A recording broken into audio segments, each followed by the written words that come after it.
Hi there. No regular podcast this week. Instead, I wanted to tell you a story. A little over 4 years ago, Craftlit listeners were lucky enough to hear a voice for the first time. And that voice was John Scholes. John, through listener Sharon, came to us in our hour of need at the 11th hour to fill in for a Jonathan Harker that I just couldn't use. Bram Stoker's Dracula, read by John Scholes. Chapter 1. Jonathan Harker's Journal. 3rd of May, B Streets. Left Munich at 8:35 p.m. on the 1st of May, arriving at Vienna on the next morning. Should have arrived at 6:46, but train was an hour late. Budapest seems a wonderful place, from the glimpse which I got of it from the train and the little I could walk through the streets. I feared to go very far from the station, as we had arrived late and would start as near the correct time as possible.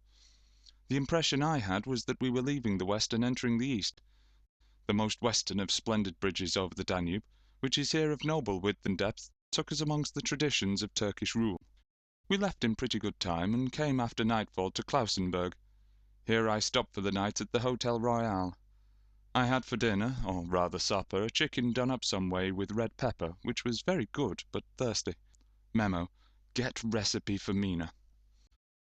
I asked the waiter, and he said it was called a paprika Händel, and that as it was a national dish I should be able to get it anywhere along the Carpathians. I found my smattering of German very useful here. Before he committed to doing Dracula for us, he warned me that he'd been sick for a long time and couldn't guarantee that he'd be able to finish the book. But his voice was so beautiful.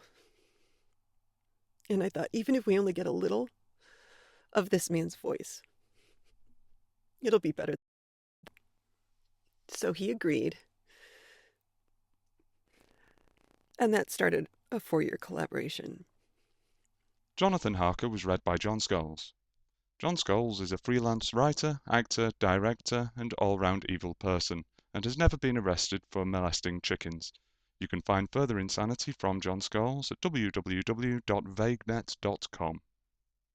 Thank you. John was really the first reader that Craftlit had who was dedicated to all of us, and it showed. John read so many different things, so many varied things for us.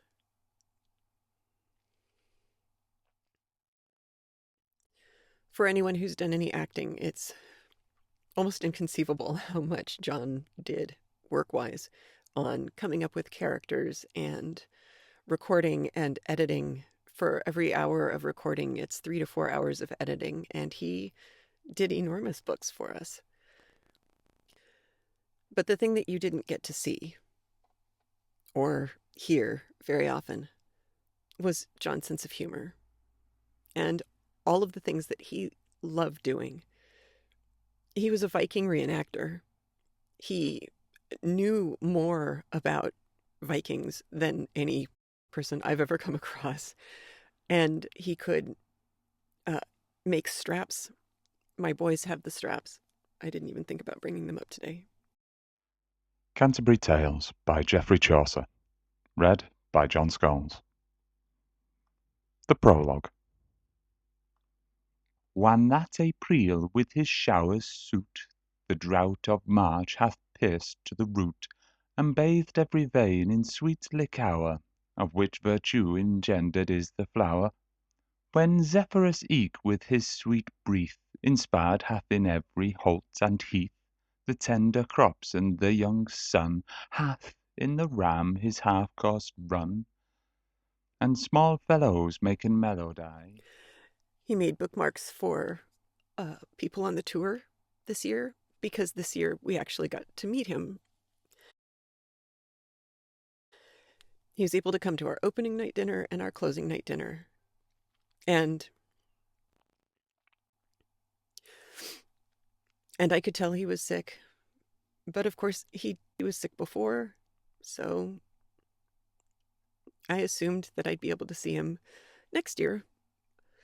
Come back from Paris, head up to Manchester, get to see John. Once upon a midnight dreary, while I pondered, weak and weary, over many a quaint and curious volume of forgotten lore, while I nodded, nearly napping, suddenly there came a tapping, as of some one gently rapping, rapping at my chamber door.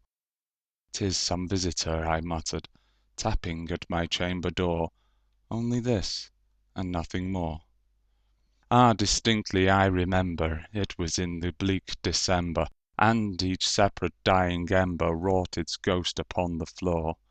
Eagerly I wished the morrow, vainly I had sought to borrow from my books surcease of sorrow, sorrow for the lost Lenore, for the rare and radiant maiden whom the angels named Lenore, nameless here for evermore. John passed away last night, and I don't have all of the information yet. As soon as I know it, I'll post it here.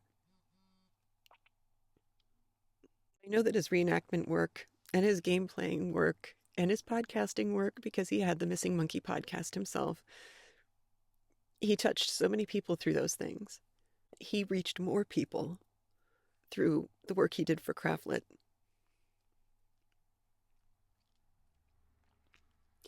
than he actually grasped, until we went to Manchester and took him the quilt that you made for him.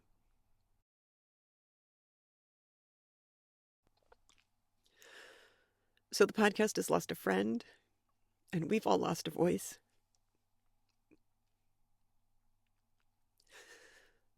And the world is a smaller place today because of it. Anyway, I thought it would be a good idea to share some of his audio with you. I hope you enjoyed it. And I know wherever John is right now, he's out of pain and probably entertaining the troops by telling stories, which is as it should be.